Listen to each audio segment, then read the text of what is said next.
Yeah, we're in Martinez with Gary Peterson.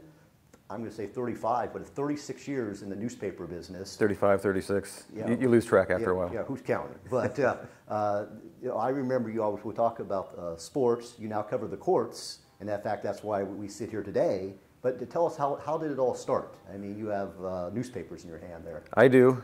You could probably trace my love of newspaper and news and pop culture and sports back to before my earliest, those probably were my earliest memories.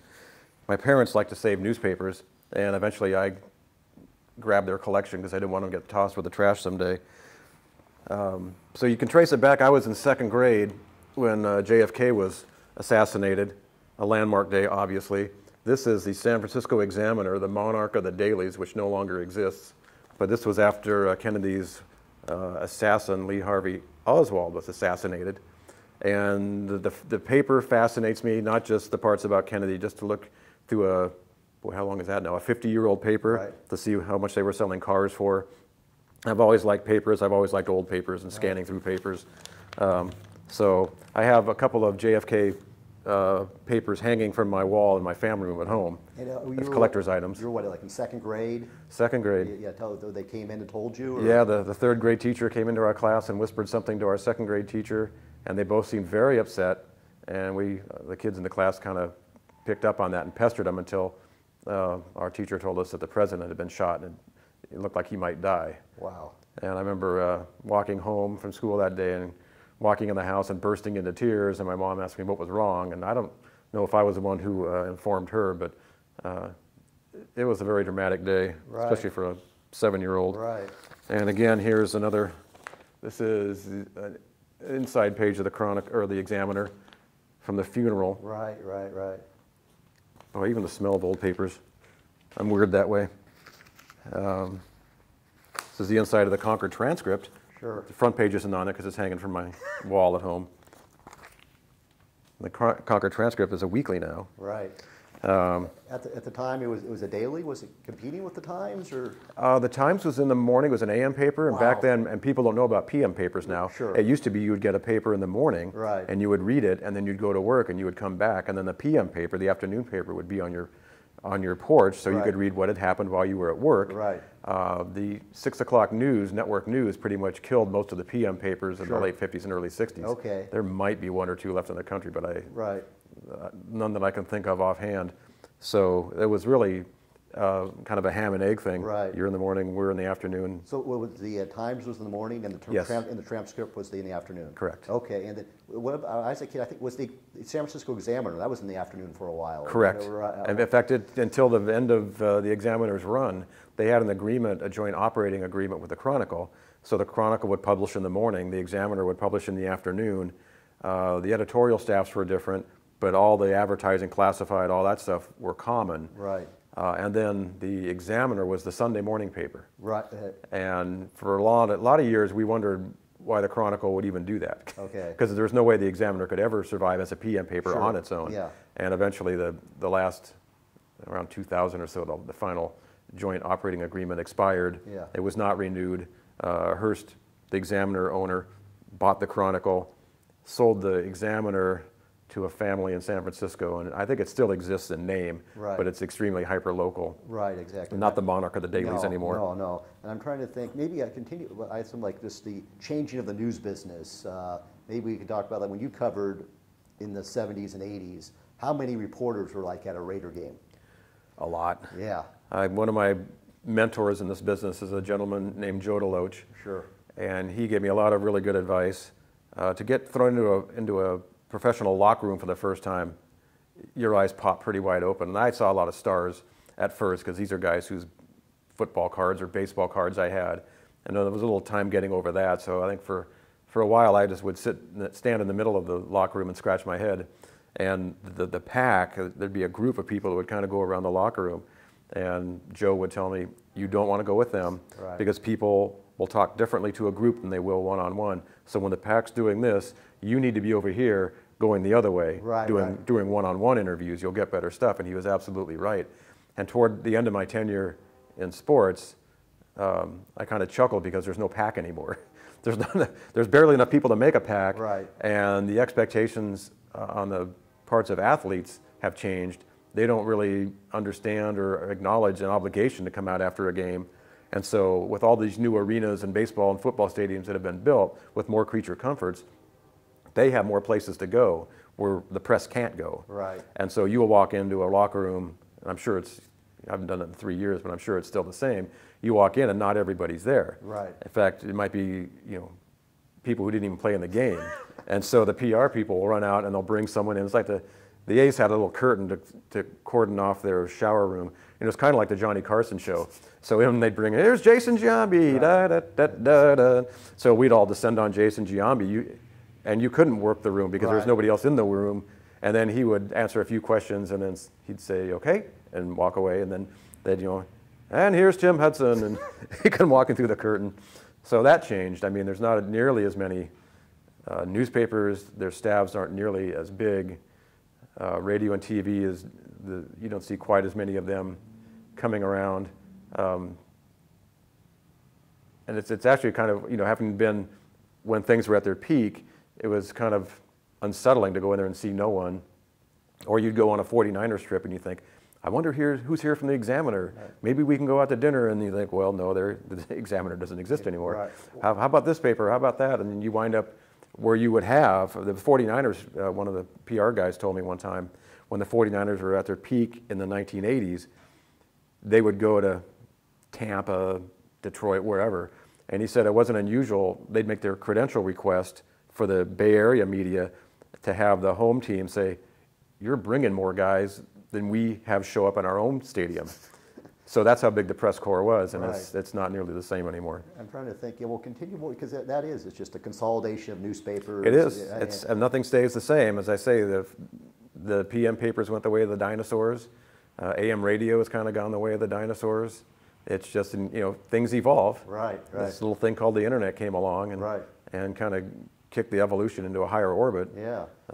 Maybe that could be something down the road. How the internet the newspapers didn't see the internet coming, and they didn't know what to do when it showed up. Exactly. You and I will fix that in the next 5 minutes. Okay. And I'm joking, but no, go ahead. There's some more good papers. Well, here's the.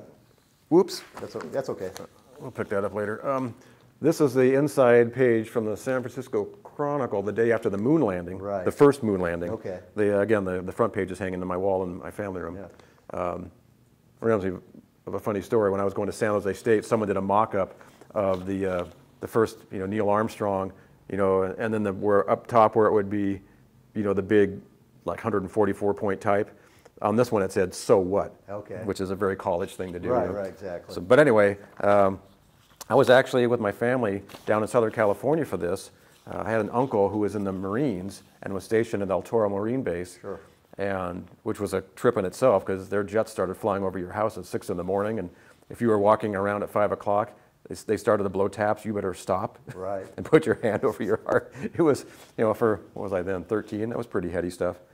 So on July 20th, the scheduled date of the moon landing, the very first moon landing, the Angels and the A's were having a doubleheader at Anaheim Stadium, and my cousin and I prevailed upon our parents, our dads, to take us there. It was going to be ball day. You could get a free baseball. So we did that. Reggie Jackson was ahead of Babe Ruth's pace that year, and he hit his 37th home run at some point. And later on, when I looked back at the old box score, I discovered that Vida Blue made his major league debut that day. Wow. It was lost on us because we didn't know who Vida Blue was. And so we watched the first game, and the old Big A had that little pixelated scoreboard, real crude graphics. So they had a real crude graphic at one point of a little spaceship landing on the moon, and they said, "We're on the moon," and everyone clapped. And of course, it was long after that, after the astronauts got all their lists completed, that they actually went outside. Sure. So the second game starts, and we're about 2 or 3 innings into the second game, and our dads say, "Okay, we're leaving now," because they want to go home and watch the moon landing. Sure. And my cousin and I were just bitter because you don't leave a baseball game. Like, what? Like, this is never going to happen again? This moon thing? So. No, but I'm trying to think, you're just 13. When did you know you wanted to be a sports writer? Well, along about here, I was a huge Giants fan. Okay. I have to say, the 30 years of being a sports writer, I'm not a fan of anything now. Right. It's kind of sad to say. My older daughter swims rec swim team, and all the other parents are cheering and clapping and yelling, and I'm I'm in my press box mode. Right. You know, okay. I kind of observe. Okay. Yeah. But back in the day, I was a freshman and / sophomore in high school the summer of '71. Okay. Big fan of the Willie Mays, McCovey, Marischal Giants, you know, from like my earliest memories through '71. The Giants got a big lead that year in the division, and then they just choked it on home in September, and it was just a neck and neck with the Dodgers, the hated Dodgers. Sure. They won it on the last game of the year. They won the last game to get into the playoffs, which meant the world to me. Again, I was very small world at that point. The man who wrote this, Bob Stevens, I used to read his stories all the time. He was a Giants beat writer for the Chronicle. Right. And he had a sense of humor, and I don't know, he just had a way with words, and I loved reading his stuff. And at some point it dawned on me, after seeing this name, Bob Stevens, on top of all these stories, that that's what this guy does for a living.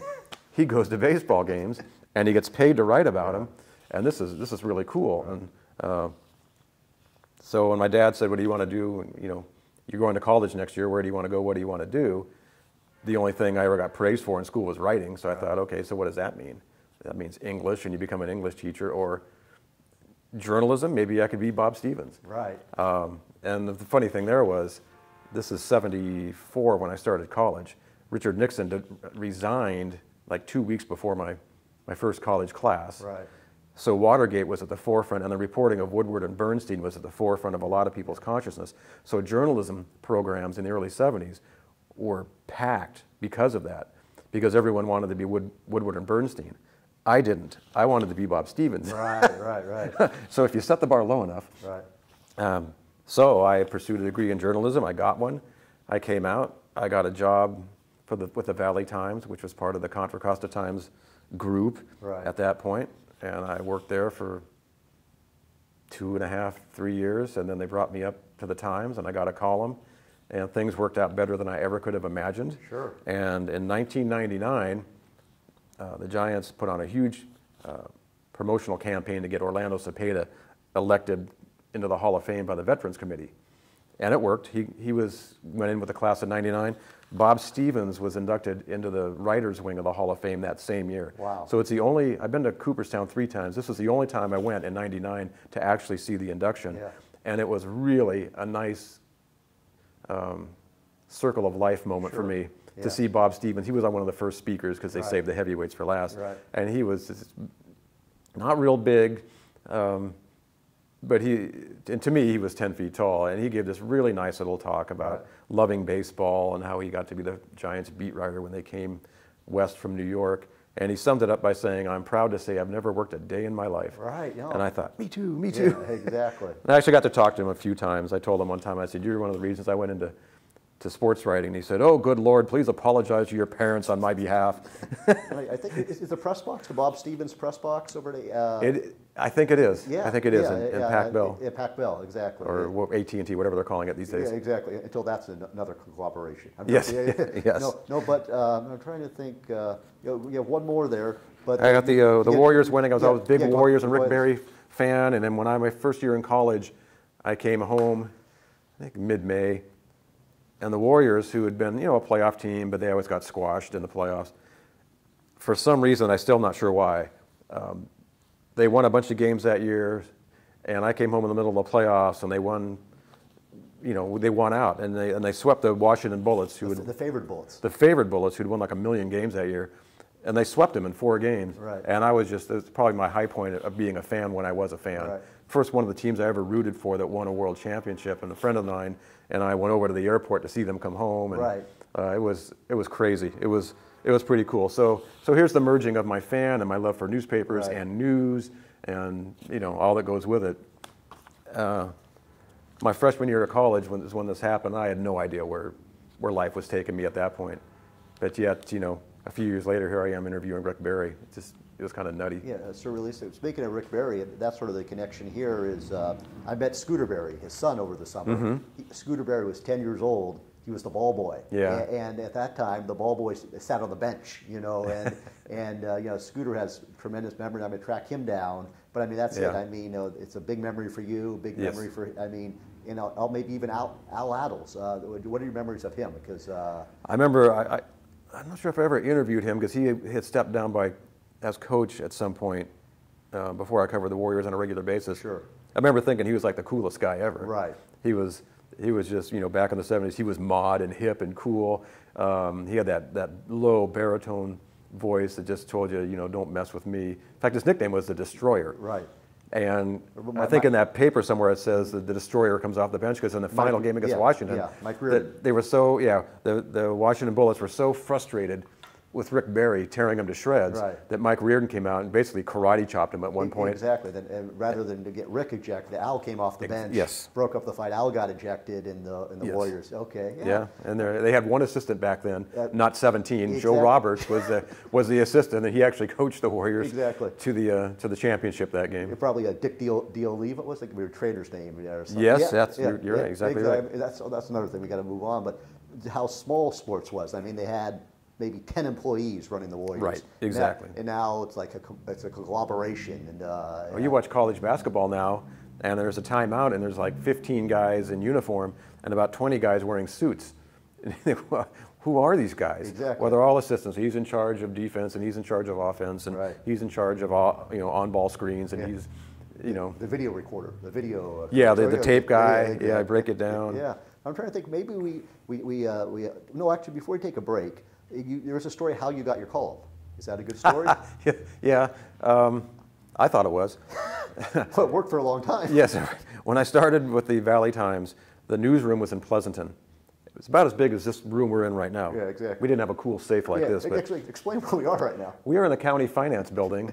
It's Veterans Day, so all county employees are gone, which presents us an opportunity to have come here and sit in their lobby here at the county finance building and not be interrupted. Right. But we're in Martinez. For some reason, I just like the downtown here. It's kind of edgy, kind of kitschy, kind of trendy, and you got the little Alhambra Mountains out here. It's always very peaceful. Sure.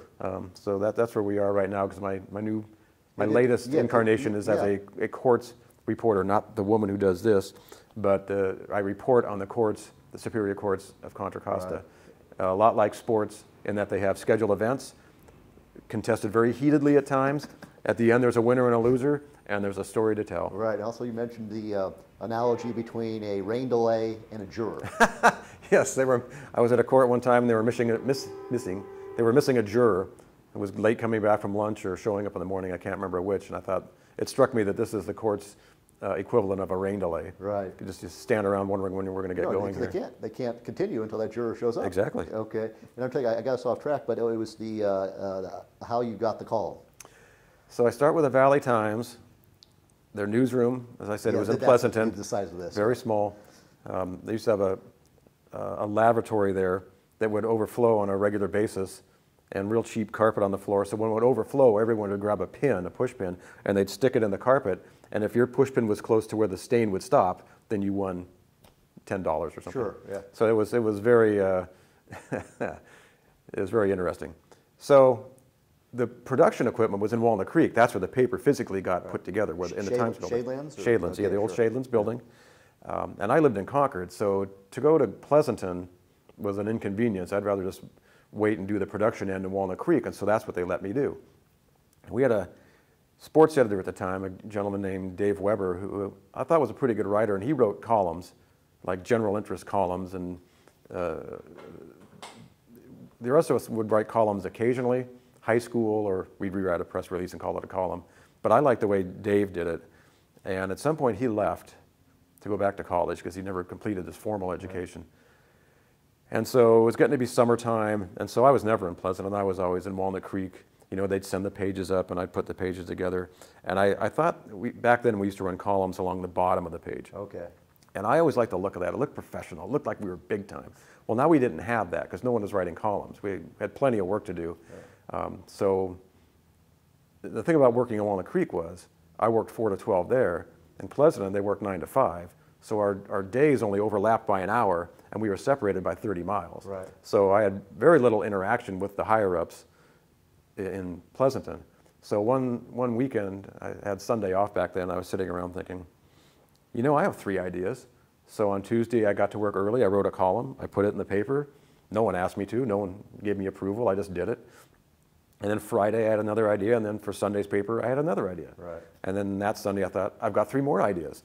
So we went through another weekly cycle where I was writing columns, Yeah. putting them in.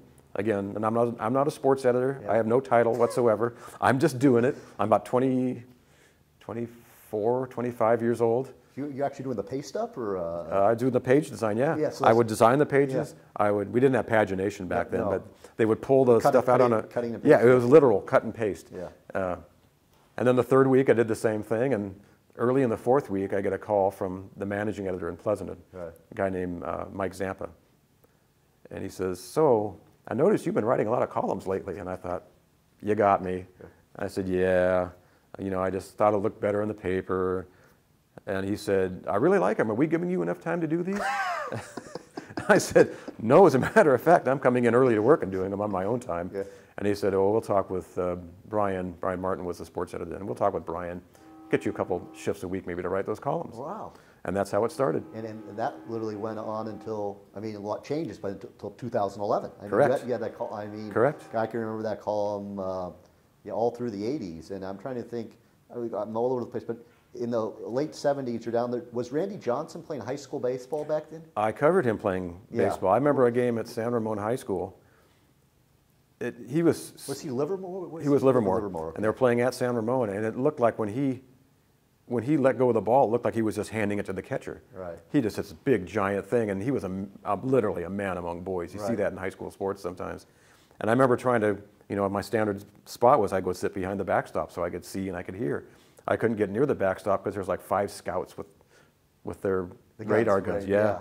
One of them was Bart Johnson. I saw the little luggage tag on this thing. Bart Johnson? I've managed him in dice games before. He strikes out a lot of guys. By then he was a scout. He was like Stratamac baseball or Yeah, something. yeah. They go, whoa. And in fact, when Randy Johnson came to the Giants for his last year, he won his 300th game of his career. Yeah. And at the point where he won it, I wrote a column about having seen him. And I had my old scorebook, and I went back, and there were all sorts of interesting, fluky type things that happened in that game. But I kind of recounting my experience of... Good. Well, you saw a 300th game, and then you saw him in high school. I did, yeah. I'm trying to think, what else? I don't know if we could top Randy. Did you see anybody else coming up like that? Or I think I covered Jack Trudeau, a quarterback, was it Livermore or Granada, who went on to play in the NFL. Colts, exactly, yeah. And who's the guy from Hayward? Jack Del Rio? Yeah, he coaches now. Yeah, he was a head coach at Jacksonville, I think, and he's Right. assistant somewhere. Right. Cowboys, maybe? But he was darn good at USC as a linebacker. Right? Yes, and he was another guy. You talk about Matt. He looked like Rocky. He had these kind of like bags under his eyes. I used to cover him not on a daily basis because that was in Hayward. We didn't go over there, but for the NCS basketball, right. he would come out and he was a power guard. That's a good story. So you think of him as a linebacker, of course. So he would have been a tough power guard. He was a brute. Yeah. There was a guy from Amador High School at that time named Greg Cragen, and he went on to play nose tackle for the Broncos in a couple Super Bowls. Sure. And he was a power forward, and when he came off the bench, bodies flew. Right. He got the most out of his 5 fouls every game. Wow. Well, see, these are good memories. And then I'm trying to think if we take a break now, let's take a break and we'll talk about, or maybe this before. Do you remember what your first column was about? I'm putting you on the spot here. You are, and I don't, because I did. My first column was probably one of those rewrite the press release. There's a fun run coming to town. Yeah. Type thing. It was probably one of those. Right. And they're in the Valley Times archives, the microfilm. I've always been. A couple times I went back to cover stuff in Pleasanton, and I found myself in the newsroom, with no one else around, and I thought maybe I should go back and look at that first one, and then I think, no, maybe I shouldn't. Yeah, I know. We'll let that. I'm kind of afraid of what it reads like. Exactly. We'll let that not be long, but exactly. Yeah. So let's take a break here. Maybe we come back. We talk about the earthquake. We can do that. Okay, let's do that. Yeah.